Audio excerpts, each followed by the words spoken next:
দক্ষিণ পূর্ব এশিয়ার আঞ্চলিক পরিচালক সাইমা ওয়াজেদ পুতুলকে বাধ্যতামূলক ছুটিতে পাঠালো WHO। জুলাইয়ে ছাত্র জনতার আন্দোলনে অগ্রণী ভূমিকা রাখে জাহাঙ্গীরনগর বিশ্ববিদ্যালয়ের শিক্ষার্থীরা, শিক্ষকরাও পাশে ছিলেন। দেখছিলেন ক্রাউন সিমেন্ট সংবাদ শিরোনাম, এবারে বিস্তারিত। বিশ্ব স্বাস্থ্য সংস্থার দক্ষিণ পূর্ব এশিয়া অঞ্চলের আঞ্চলিক পরিচালক সাইমা ওয়াজেদ পুতুলকে অনির্দিষ্টকালের জন্য ছুটিতে পাঠানো হয়েছে। তার বিরুদ্ধে বাংলাদেশে দুদকের মামলা চলমান থাকায় এই পদক্ষেপ বলে জানিয়েছে হেলথ পলিসি ওয়াচ। শুক্রবার থেকে এই সিদ্ধান্ত কার্যকর হয়েছে বলে WHOর মহাপরিচালক তেদ্রোস আধানম গেব্রিয়াসুস জানিয়েছেন। সাইমা ওয়াজেদ পুতুল বাংলাদেশের সাবেক প্রধানমন্ত্রী শেখ হাসিনার মেয়ে। জালিয়াতি, প্রতারণা ও ক্ষমতার অপব্যবহারের অভিযোগে গত মার্চে তার বিরুদ্ধে 2টি মামলা করে দুর্নীতি দমন কমিশন দুদক। এসব অভিযোগের 4 মাস পর তাকে দায়িত্ব থেকে সরানো হলো।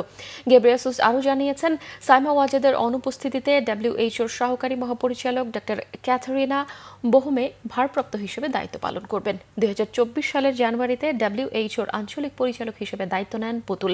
তবে তার এই মনোনয়ন প্রক্রিয়া নিয়েও অভিযোগ ছিল। সাইমা ওয়াজেদের মা তৎকালীন প্রধানমন্ত্রী শেখ হাসিনার প্রভাব খাটিয়েই তাকে এই পদে বসানো হয়। কোটা বিরোধী আন্দোলন থেকে স্বৈরাচার সরকারের পতন পর্যন্ত জুলাই অভ্যুত্থানে গুরুত্বপূর্ণ অবদান ছিল জাহাঙ্গীরনগর বিশ্ববিদ্যালয়ের শিক্ষার্থীদের। ক্যাম্পাস থেকে ছাত্রলীগকে বিতাড়িত করে মাঝপথে থেমে যাওয়া আন্দোলনকে পুনর্জাগরণ ও নানামুখী কর্মসূচিতে অগ্রণী ভূমিকা রাখে জাহাঙ্গীরনগর বিশ্ববিদ্যালয়। আশুলিয়া প্রতিনিধি শেফালি মিতুর তথ্য ও ছবিতে ডেস্ক রিপোর্ট। 2024 সালে জুলাই-আগস্ট সরকার পতনের এই আন্দোলনে বড় একটি ভূমিকা পালন করে জাহাঙ্গীরনগর বিশ্ববিদ্যালয়। 2018 সালে শিক্ষার্থীদের আন্দোলনের মুখে জারি করা কোটা বাতিল প্রজ্ঞাপনটি 2024 সালের জুনে পুনর্বহাল করা হলে সর্বপ্রথম বৈষম্য বিরোধী ছাত্র আন্দোলনের ব্যানারে মাঠে নামে জাহাঙ্গীরনগর বিশ্ববিদ্যালয়ের শিক্ষার্থীরা। দাবি তোলে কোটা প্রথা সংস্কারের। চলতে থাকে নানা কর্মসূচি। তার মানে কি মুক্তিযুদ্ধের সন্তান নাতিপুতিরা কেউ মেধাবী না? যত রাজাকারের বাচ্চারা নাতিপুতি হলো মেধাবী, তাই না? 14 জুলাই শেখ হাসিনার চীন সফর পরবর্তী সংবাদ সম্মেলনে পাল্টে যায় পরিস্থিতি। উত্তাল হয়ে ওঠে জাহাঙ্গীরনগর বিশ্ববিদ্যালয়। সেই দিনই ক্যাম্পাস থেকে বিতাড়িত করা হয় ছাত্রলীগকে। এই বয়ানটা যে শেখ হাসিনা আমাদেরকে রাজাকার বলার বিপরীতে আমরা যখন ব্যঙ্গাত্মকভাবে রাজাকারটাকে আমরা গ্রহণ করে নিলাম, এইটা শেখ হাসিনার বা আওয়ামী লীগের যে পুরো শক্তিশালী মুক্তিযুদ্ধের ন্যারেটিভ, সেই ন্যারেটিভকে 14 তারিখে ভেঙে দিচ্ছে। আমরা স্বৈরাচার তাড়িয়েছি, বাট আমরা আসলে যেভাবে স্বপ্ন দেখেছিলাম, যেরকম একটা বাংলাদেশ বিনির্মাণ করতে চাচ্ছিলাম, সেরকম হয়তো হচ্ছে না। কিছুটা ঘাটতি আছে, অনেক জায়গায় ঘাটতি আছে। এখনও আমাদের রাজনৈতিক সংস্কার হচ্ছে না, একাডেমিক সংস্কার তো হয়ই নাই।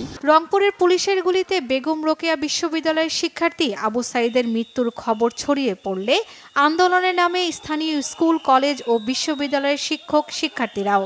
আন্দোলনকে বেগমান করতে নেওয়া হয় নানা কৌশল।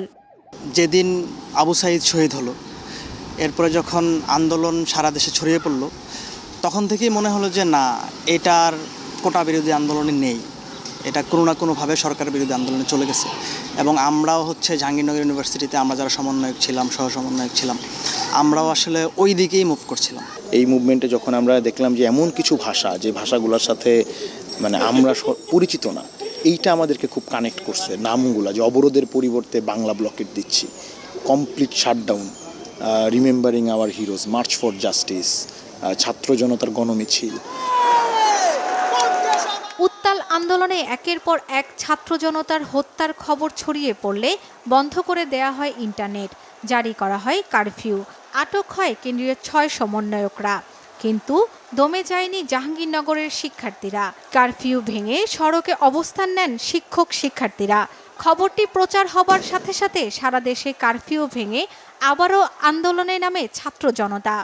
4 আগস্ট যখন জাহাঙ্গীরনগরে ব্যাপক মাত্রায় মিছিল হয়, প্রায় 15-16 হাজার ছাত্র জনতা মিলে, তখন কিন্তু আমরা পণ করি যে কোনোভাবে হোক এই আন্দোলন আমাদেরকে সাকসেস করতে হবে।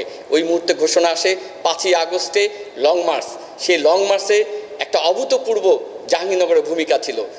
জুলাই বিপ্লবে জাহাঙ্গীরনগর বিশ্ববিদ্যালয়ের অবদান অনস্বীকার্য বলে দাবি শিক্ষক শিক্ষার্থীদের। ৭১ দেশ স্বাধীন করে যে আনন্দটা পাইছি, এইবার এই শেখ হাসিনাকে এই দেশে তারাইয়া সবচেয়ে বেশি আনন্দ পাইছি। শর্মিলা কেয়া, বাংলা ভিশন নিউজ ডেস্ক। দর্শক, এই ছিল এখনকার মতো। পরের সংবাদ সকাল 11টায়। এছাড়া বাংলা ভিশন সংবাদ ও সংবাদ সংশ্লিষ্ট অনুষ্ঠান দেখতে ভিজিট করুন www.bvnews24.com ও facebook.com/banglavishnnews এবং সাবস্ক্রাইব করুন youtube.com/banglavishnnews। এতক্ষণ সঙ্গে থাকায় ধন্যবাদ সবাইকে।